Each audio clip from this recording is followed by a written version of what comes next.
Welcome to the Just Law Spanish Solicitors YouTube channel.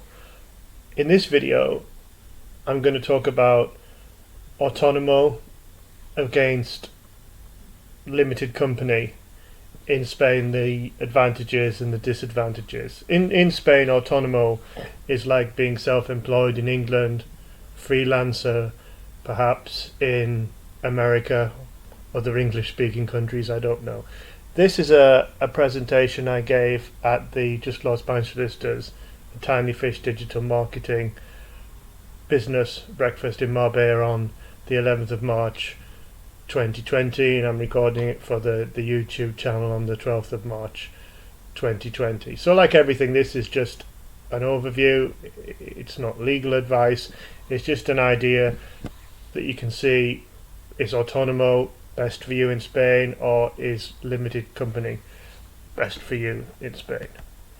So before we go any further, the general rule is if you're starting a business, growing a business, then Autonomo is best for you at the start, and then a limited company is better as you get larger. However, if you look at the orange part of the slide, the Spanish tax office, the Hacienda, isn't really happy when people form a company without really needing a company. So for example, I go around Spain giving video presentations. I don't really need a company, and it would take a good tax advisor, which we have, to convince the tax agency otherwise. So just because a limited company is best for you, it doesn't mean you can have a limited company. And the bottom line is, even if you go to someone else, the bottom line is take advice between the Autonomo and the limited company. So the definition, self-employed, like in the United Kingdom, and I suppose in America as well, or other English-speaking countries, you give someone an economic activity, you paid for your services. There's no employment contract. The classic difference in English employment law is the difference between a taxi driver and a chauffeur. There you are. If you just go and start a business in Spain, the authorities will assume that you're self-employed Autonomo. I haven't dealt with any fines for people being caught doing this. I don't want to frighten anybody, but of course, as a lawyer, I always advise you it's best to do things legally.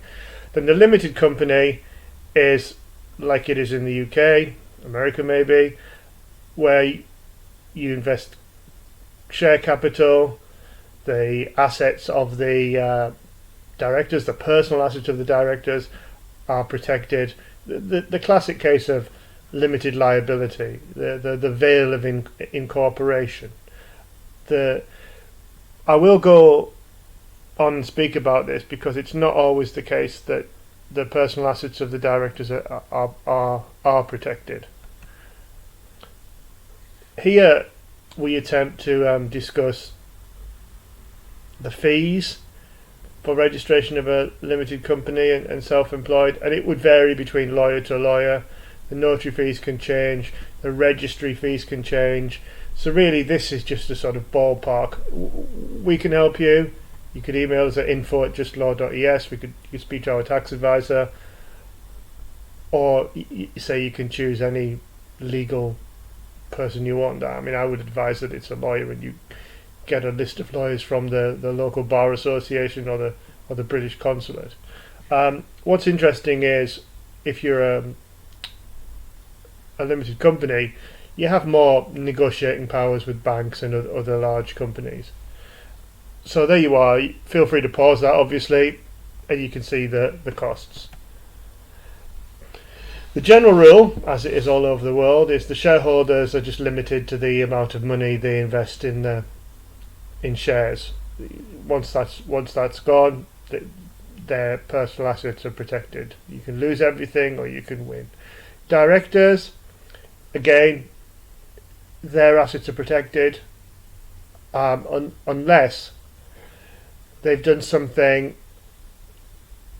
that's criminal, then you can go behind the veil of incorporation.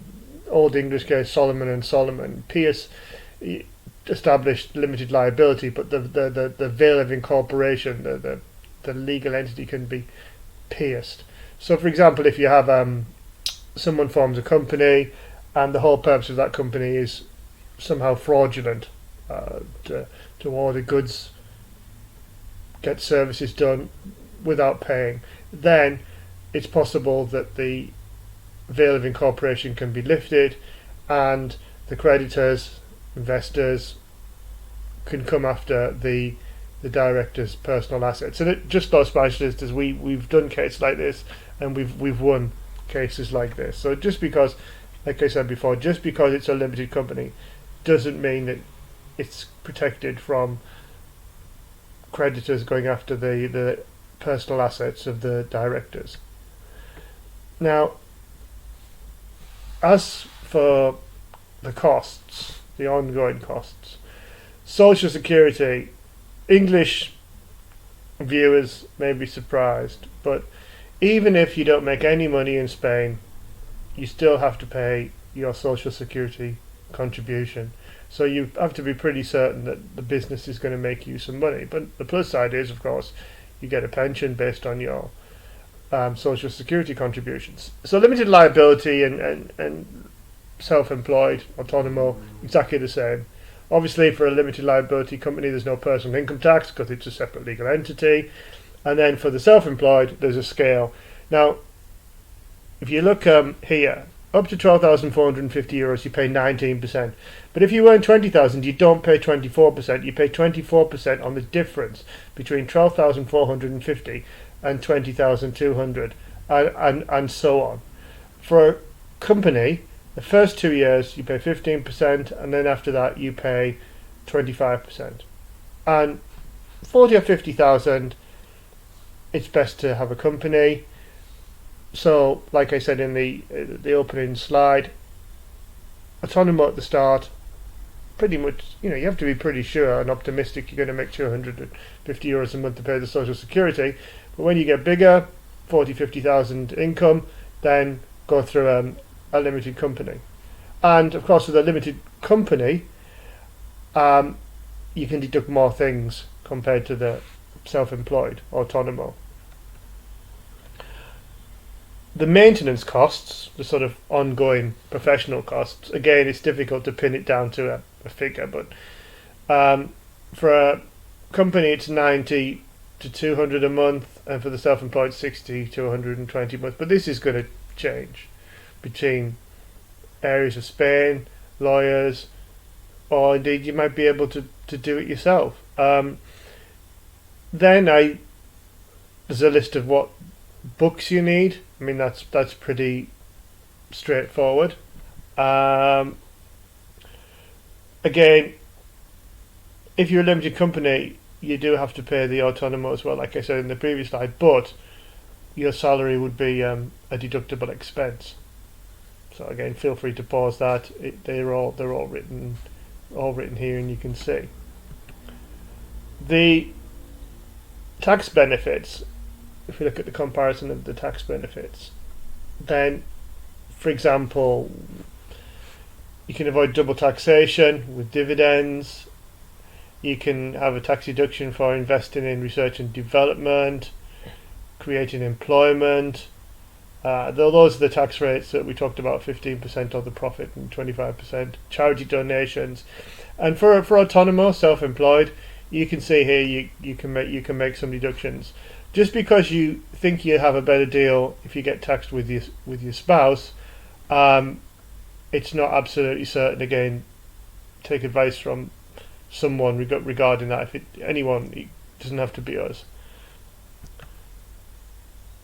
What you have to do, the obligations, there's a list of the documents. These are the documents you or your lawyer needs to file, and that's very simplistically, that's what's it. People who didn't attend the breakfast, or the questions I was asked before the business breakfast was about tax resident issues. And our clients are from all over the world, but we have a lot from the UK and Denmark. And here we can see the definition of the tax resident. And sometimes it's difficult. You could spend an equal amount of time, and the authorities will have to study the case. If you're Danish and you're listening to this in English, there's no agreement between Denmark and Spain to avoid international double taxation. So all income originated in Denmark obtained by a tax resident in Spain is taxed in Spain.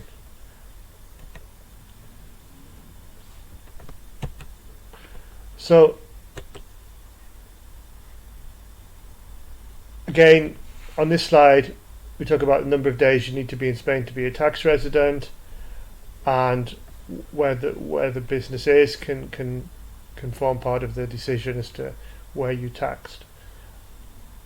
Importantly here, at the time of writing, we're in the transition period. We've left the EU, we're in the transition period. We're going to leave on the 31st of December 2020. There's legislation to say we have to do that. Even if we pass legislation that revokes that legislation, we still have to have the agreement of the EU. So at the moment, a non-resident in the UK for taxes is taxed at 19%. Worst case scenario, in the absence of a deal, where we stand now, it is going to be 24%. But you'll hit. I don't think you'll need me to tell you if there's going to be a deal or not between the EU and the UK, and when that deal is. If you're thinking of employing someone, whether or not you're a limited company and or a self-employed autonomo, if you want to pay somebody $15,600 a year, you need to withhold from their salary $931.32 to pay to the tax authorities. Social Security, you have to pay $4,664.40, and the employee has to pay €990.60. So basically, if you want to employ somebody, you're going to have to pay this and this. So give or take, just over 20,000.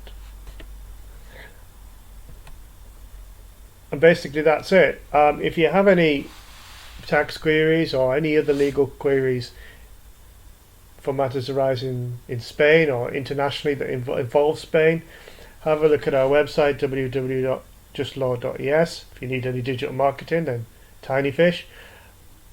If you need to email us, it's info@justlaw.es. Thanks for watching.